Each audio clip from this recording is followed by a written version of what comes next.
Hey, how's it going, everyone? So, Analog has some new colorways for their N64 clone, the Analog 3D. So, I actually have a black one. I purchased it when it first was available, and have been loving it so far. It's well made, has a nice design, and it plays N64 cartridges really well. And I love the screen filters. But in this video, I wanted to walk through the new colorways and compare it with Modretro's M64, and then just give some opinions on what I would do if I was in the market for one of these devices and hadn't yet purchased any of them. So these are supposedly prototype colorways that are available, and they were supposedly ready for mass production by Nintendo, but never made it to the market for reasons not totally clear.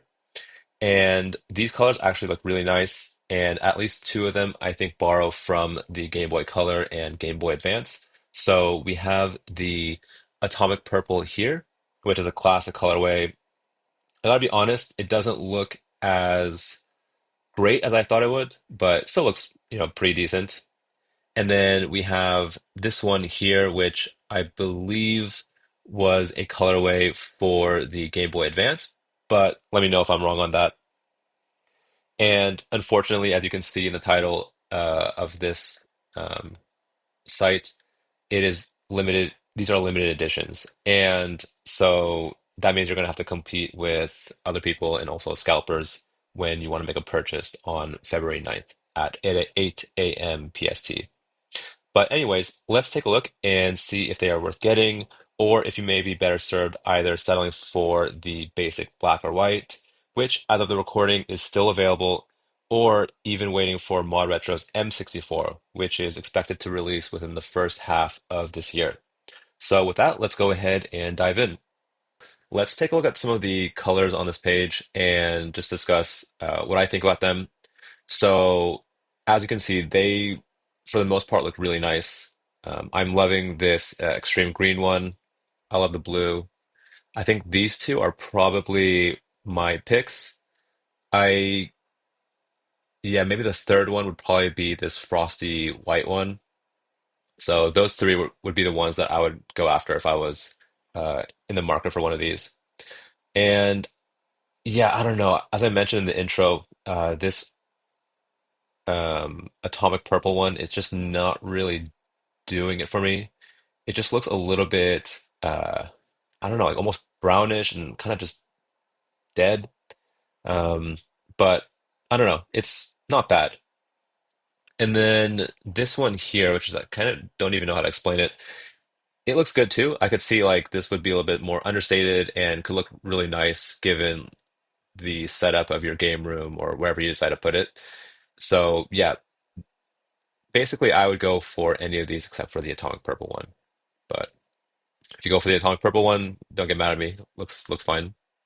So yeah, they're going to be available February 9th at 8 a.m. PST. So yeah, hopefully you can get that done before work or school. And yeah, ships right away. So no, not you're not going to have to wait too much. And let's see if we got any photos here. Okay, so we got them looking at another angle. So okay, so here the atomic purple actually looks better. So maybe I kind of have to take that back a little bit. Um, Yeah, so these all look really good in this setup with the game cartridges inside. And yeah, I would still go for the extreme green.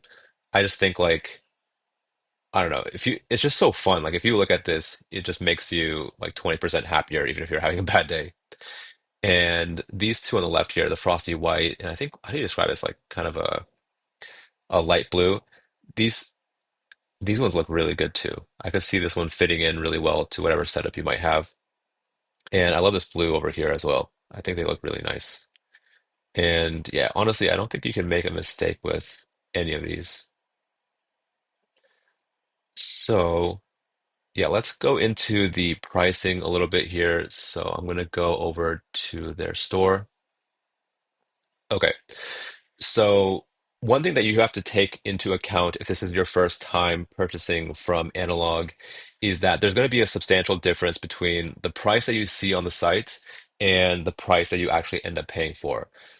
And let me tell you why. So when you actually go to purchase the product, the jump in price that comes from the shipping fees and then the tax that you have to pay on them is really shocking. So, for example, I actually reserved the Analog 3D when it was $250.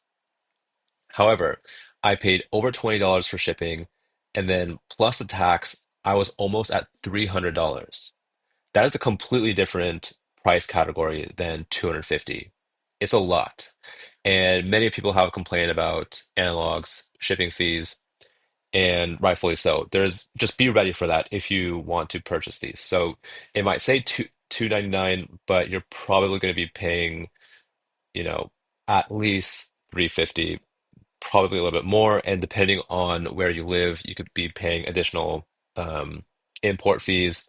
And this is going to be expensive. So if you want to get one of these ones, you really got to love the N64, or you just, um, have the funds to justify it regardless, and it doesn't really matter for you. And if you're in that situation, yeah, that's great for you.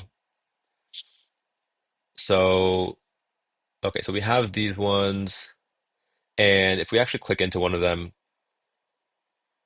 so it's going to be a limit of two per order. So I actually haven't bought I actually haven't tried to buy more than, two of Analog's products at a time. So I don't know if this is going to be two per order, like for each colorway, or if it's going to be just you can mix and match. Like maybe you can get the extreme green, or you can, and then you can mix with maybe like this one here. What is this one called anyways? Glacier. And then this one is Ghost. Yeah. So I don't know if you're gonna be able to mix and match, but I assume that you would. But if you are, just be careful that these are gonna sell out within minutes. So you might just end up with none if you decide to go that way. Or you might end up in a situation where you have to get two colorways that you are not particularly into. So yeah, and you also get a SD card, which I believe will be the same color. At least that's what they did with the fun colorways. I don't know if the other ones. Yeah, yeah. So this one it says Glacier. So let me see if this one. Yeah, it's going to be the same colorway as the console itself, which is really a nice touch. And then an HDMI cable that also matches, as well as a USB cable, and then same thing with the power supply. Um, so yeah, it's really well done. Analog makes great products. I know that they get a lot of flack for their marketing and business practices, but I think like the way I kind of interpret Analog is like a professional athlete who is a superstar on your team. Superstar athletes are notoriously just, really difficult and a pain to work with, but oftentimes they're worth it because they get you wins and they produce great results. So that's kind of how I interpret Analog, is that they are really just not, I'm trying to choose my words carefully here. They're not the best to sort of work with, but they make great products. And in a sense, I think retro gaming is better with them than without. I've loved all my products from Analog. So yeah, gosh, this extreme green looks really nice. And yeah, so this is going to be the price point, and just expect to pay way more than this. It's going to be at least 350, if not more. I'm gonna guess some people, maybe like people who live in the UK especially, are gonna be paying like closer to 400. Okay, so with that, let's go to the base colorways. Actually, one more point is that if you purchase one of these and you want a matching controller, you're going to be paying another $45. So you could easily be spending, well over $400 for this entire setup. And these are also going to be limited editions. So you're not guaranteed to be getting one of these as well. Again, it's kind of just a stressful experience if you're really into this. Um, but yeah, it's going to be both. You're going to have to work fast and then also be paying a lot of money. Okay, anyways, let's go now to the base colorways. And here, they are still for sale. And I got the black one. I think this one looks a little bit better than the white one. The white one kind of looks unfinished, in my opinion. It doesn't look bad, but it just looks like it hasn't been painted yet. Looks a little bit unfinished. And then the black one, I just think is, classic. It's solid. It looks nice. It looks sleek. This, fits into any living room, I would say. I think a lot of people who are not into gaming might not even recognize what it is. They might just think it's some sort of like, I don't know, some sort of receiver or, you know, maybe who knows what they would think. Maybe a router even. But yeah, it looks really nice. And again, I've had a really great experience with the product. It plays well. And yeah, um, but this one also got a price jump by about $20 from 250 to almost 270. And so that means you're going to be paying over $300 for this one as well. I would imagine that you would be paying, so I paid almost $50 more, so I paid about $300. So you're going to be paying around 320 at minimum for this one. Around. And yeah, that's expensive.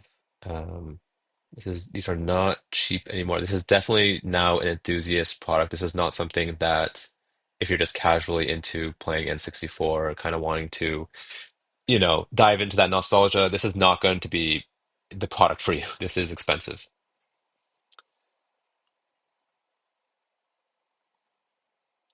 Yeah, let's see if there's anything else on the site that we want to go through. So I already mentioned um, they the controllers are going to be limited editions too. I might even get this one just to have a controller. This looks really good, really nice.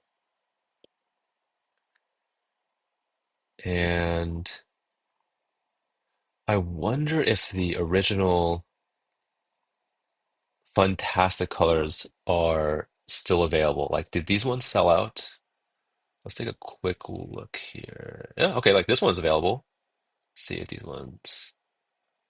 Yeah, so you know what? It might not be that difficult to get the controllers. Looks like they are not as in high demand. Doesn't say sold out. Yeah, okay, well, that's good. Cool. Okay, so yeah, that's a quick walkthrough of the Analog 3D. Now, let's take a look at the Modretro M64, which is based off of the Mister core. So if you know what Mister is, you know that all-encompassing FPGA open source project. So the developer who made the Nintendo 64 core for that console also developed the core for the Mod Retro's M64, and it plays really well. So yeah, let's take a look at that next. Okay, so now we are on Mod Retro site and in the M64 section. So you can't purchase it yet, but we can take a look at the colors. So the one that I'm probably going to get is the green one here. It looks really nice. So on their consoles, there is a mix of frost and totally transparent plastic, which I think is a nice touch. And then they also have the atomic purple plus a white transparent, or I guess clear. And then they also have a red one. They all look really cool. I don't think you can go wrong with any of these. And yeah, as you can see, there is a bit of a difference in the design philosophy between the two devices. Mod Retro's is more understated and elegant and sleek, whereas the M64 is a little bit more playful and nostalgic and maybe a little bit more true to the original design of the N64. I think they're both nice in their own way. And yeah, it's just that the M64 is a little bit more playful and yeah, a little bit more, I guess. It's not really trying to hide in your living room, I guess we could say. But yeah, as we go down here, there's some more photos so you can see around. And so it's HDMI out, but it's also going to have options to connect with a CRT if that's something that you're into. You can also see there's USB-C, and then it looks like an SD card slot. You will also notice that there is a gray button just behind the cartridge slot. So they've confirmed that that's going to be an ejection button. And it's going to be interesting to see how that holds up because that's another mechanical piece. And it's an AMD chip, which supposedly will be, I guess, easier to port. Like if you make a core on it, it's easier to port it to another chip. I'm not exactly sure on the technical details, but that's what I've heard. And then you can also see that there's lights by the controller ports and then also by the cartridge so that when you're playing in the dark, you can still see your artwork. And yeah, I think it looks really, really nice. And one other thing that I thought was really cool is that they've confirmed they will sell the shells separately. So if you get a certain color, but then you kind of start liking, maybe you got the green, but you actually want it on purple or red, then you can actually just buy the shell and swap it swap it out without having to purchase a whole new console, which I think is really nice. I wish Analog would do that as well. And let's go down a little bit. Okay, so their controller, which is going to come after the M64, is basically a replica of the original controller. And some people love it, some people might not so much. But regardless, I think aesthetically it looks really nice. So we'll see how the analog stick there is to play on. I'm not sure if it's a Hall effect or what technology it uses. I like how it uses the original colors for the buttons. I wish that the Analog 3D 8-bit Do controllers would have utilized that even with the special colorways. Yeah, this looks like a really nice device. Okay, so let me give a little bit of some specs on this. I know I didn't give too many specs on the Analog 3D. That's because it's been out for a little while now, and I'm sure you kind of looked into it if you're considering purchasing it. But the Modretro M64 is still a little bit in the dark. So they claim that the boot up to the game will be about 4 to 5 seconds, which is really fast. It's quite a bit faster, I would say, than the Analog 3D. The Analog 3D, you land on a menu and then you click into you press into the game, and it takes a little bit of time. It also takes a bit of time to boot up the Analog 3D, actually, now that I think about it. So it may be significantly faster than the Analog 3D, but again, we have to wait and see. They also claimed in their email that it's going to have an ultra low latency Bluetooth. Again, this is something that we would have to test. I'm not totally sure if it's going to be significantly faster than the technology that Analog is using. I'm going to guess that it's going to be negligible. And then another thing that came in their email is that, so this is quoting them, it contains one of the most special PCBAs, which is using black prepreg and a clear solder mask with gold traces. So I don't know too much about this, but I did do some research, and functionally, it just doesn't seem to have much of a benefit. It's more for, I guess, enthusiasts and collectors, and it's just higher quality. So basically, you have a solid black PCB with those gold traces, and it's just more aesthetically pleasing. And let's see if we can take a kind of look at it here. Yeah, so it's not super clear from these images, but yeah, it's just much more difficult to do and produce, and just makes it more aesthetically pleasing. And then it's more, I guess, appealing to enthusiasts and collectors. But if there's more benefits to it than that, please let me know in the comments. I'd be interested to know. What else did they say? So the cartridge flaps can actually be permanently held open. So I don't know what the benefit of that would be, but that's interesting. And then, as I mentioned before, there is an easy eject mechanism. So they confirmed that in their latest email about the M64. So that's also really nice. And then, yeah, there's a light pipe just in front of the cartridge so you can see your artwork in the dark. And then another thing is that they confirmed it's basically going to be an open system. So you can develop other cores on the device and possibly play not only N64 games, but PlayStation 1, and then also different arcade systems and other retro consoles. So it's going to be a much more open platform than the Analog 3D. And I wouldn't be surprised if you can also put an SD card in and just play straight from your SD card. And yeah, so um, I reserved this console for the $200 price point, and I guess we'll see if they can hold that price point or not. But I'm hoping that they will. And otherwise, if you want to join the waitlist now, let me see if it sign up for the customer.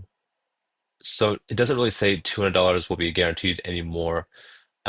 But I would imagine that they would undercut um, Analog and possibly sell for around $250.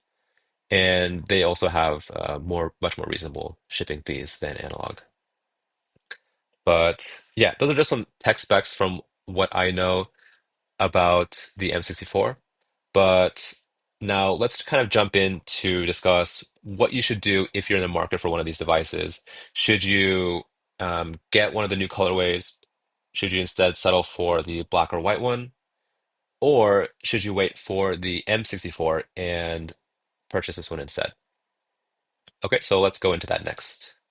Okay, so now let's assume that you didn't sign up to receive the Modretro M64 for $200 and you haven't purchased any of the Analog 3D variations that have already come out. So you're basically in a position where you want to play your original N64 cartridges and you're in the market for an FPGA device with the accuracy and the authenticity. And so basically, you're in a position where you are deciding between getting the original colorway, the black or white one, or the new prototype limited editions, or the Mod Retro M64. So I'm going to give my opinion on what I would do if I were in that situation and um, kind of explain my reasoning for that. So if I were in that situation, what I would do is wait for the Mod Retro M64. And here's why. So the first reason is that I am fairly confident that the Analog 3D for the black or white will still be available by the time the Mod Retro M64 is released. And if so, at that time, you are going to be able to do a better comparison between the two devices. So most likely this will be reviewed by people on YouTube, and then you can just see like, does it have the features that you were expecting, like the screen filters, etc., that the Analog 3D has? Does it perform as well as the Analog 3D? Does it have the same sorts of frame rate improvements that the Analog 3D has? Um, yeah, it's really a high bar that the Analog 3D has set. So at that point, you're going to have a better comparison and then see if indeed you want to get the M64 or not. And based on the experience reported with the N64 core for the Mister, we know that the M64 is going to be very accurate. So basically, the developer of the core for the M64 already made an N64 core for the Mister project. And that one, even given that the Mister device is underpowered, and people thought that it was impossible that the N64 core would ever be able to be developed on it. it actually plays almost, I think, all of the games, maybe all of them, and it plays them at a really high level. It even has a new feature to improve frame rates, I believe. And the developer is, um, has a strong reputation. He's a great developer, from what I understand. And there's no reason to think that the M64 is going to be a bad core. It might have less features than the Analog 3D. Again, we just don't know that, but we can assume pretty confidently at minimum that it's going to be a very competent core and highly accurate. We're just not sure if it's going to have the same screen filters and the improvement to the frame rate. But I am confident that it's going to be very comparable to the Analog 3D. So another reason to wait for the M64 is that, as I mentioned before, it's going to be significantly more open to software modding. So this depends on what third-party developers want to do with the console and how motivated they are. But it's quite possible that other cores are going to be developed for the M64. It's more powerful than the Mr. Device. And so it might provide improvements to other cores that are already on that device. And it's possible that you'll be able to play your N64 ROMs directly off of an SD card. So again, we don't know that for sure yet. It just depends on how motivated the community is. But that's another reason to wait for the M64 is that it's going to be a more open platform than analogs. So another reason that I would recommend waiting for the M64 is that you don't have to fight others for limited colors. So Modretro basically doesn't have the same strategy as Analog with scarcity and all that. And if anything, they're actually a little bit more consumer friendly. They're going to offer, again, as I mentioned earlier, these uh, colorways. They're going to sell them the shells separately. So again, if you do want to change it up, you can. And whereas with analog, you not only can't change the shells, but they're also highly limited, and you're going to have to fight for them. And they're also considerably more expensive than the base models.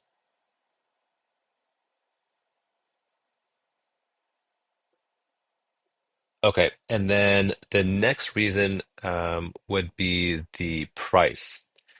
So if you didn't sign up to get the $200 price, I am pretty confident it's going to still be cheaper than the Analog 3D, um, both in terms of base price point and then also with the shipping. So I would guess that the M64 will be around $250. Again, I could be totally off on this. It could be even more expensive than the 3D. I'm not saying that I know for sure, but I do know that analog shipping is very expensive, and that really just, bumps up the price to another, I guess, category range. So, yeah, if money is, a big factor for you, which, to me it is, I would still wait for the M64, even if I didn't secure that $200 price point. So, yeah, just remember that I paid the original price for the 3D of 250, and I ended up paying almost $300 for shipping with the shipping and the taxes. It's pretty crazy. Um, and I've purchased multiple stuff from Modretro, and the shipping is much more reasonable. Um, Again, just the only, I guess, reservations that I would have about the M64 is we still haven't really gotten clear information on what kind of screen filters will be available. I love on the 3D that you can choose between, PVM, and you can choose between consumer CRT, and then also further customize the scan lines and whatnot. I love that. That's how I like to play. I don't really like the, modern, uh, I guess, without filters, where it's like all the pixels are just, smeared across and it just doesn't look quite right to me. So if M64 doesn't have that feature, then I would be pretty disappointed. But I would assume that even if it doesn't have it in the beginning when they first sell them, that it'll be developed later on. But again, that's sort of speculation. We don't really know that. And what else was there that I had a reservation about? Oh yeah. Um, Another thing that the Analog 3D does really well is improve the frame rates of games like GoldenEye and Perfect Dark so that they're actually playable and smooth. Um, I am pretty confident that the M64 will have some sort of version of that. We just don't know exactly how well it'll work and if it's going to be basically the same as the 3D. So that's something to, I guess, wait and see. Um, but yeah, those are my opinions on it. Again, I would just wait for the M64 to release and then choose between the base analog 3D and one of the colorways for the M64. I love these colorways that they just came out with. They look really awesome. And if you have the money, I would 100% jump at either the extreme green or this blue one here. But they're really expensive for most people, and for the almost $400 that you're probably going to have to pay for them, I just don't know. It's just not worth it to me, I guess. But again, it's a subjective thing. So I would just compare the black and white versus the colored M64. And again, even if you have the money, you might not get the device that you want, and then you might have to buy it, on eBay or something, and then pay even more. So yeah, it's just unfortunate that they have to do the limited editions. I wish they wouldn't, but yeah, they have their own prerogative and whatever. That's what they want to do. But just to conclude here, I think regardless, if you go with analog 3D, look, I have the device. It's amazing. And it honestly puts a smile on my face when I play it. You know, it's just fantastic that we have these sorts of devices now for people who are enthusiastic about, um, retro gaming and, reliving their childhood. And if the analog 3D black and white does sell out before the M64 comes out, I think you have a good option here as well. I don't think really you're going to lose in this situation. You might lose, in some small feature, like, maybe the frame rate is made better with the Analog 3D versus the M64. We don't really know. Um, but overall, I think this is a good time if you love the N64 and want a modern platform to play it on. So, yeah, I hope that helped out. And if you have any additional information or suggestions on how you think people should go about this, please leave in the comments. And please consider subscribing if you like this content. I'm going to have a new video out pretty soon comparing the Chromatic and the Analog Pocket. So if you're interested in that, please subscribe. Otherwise, hope you have a great day. And yeah, take care. Thank you.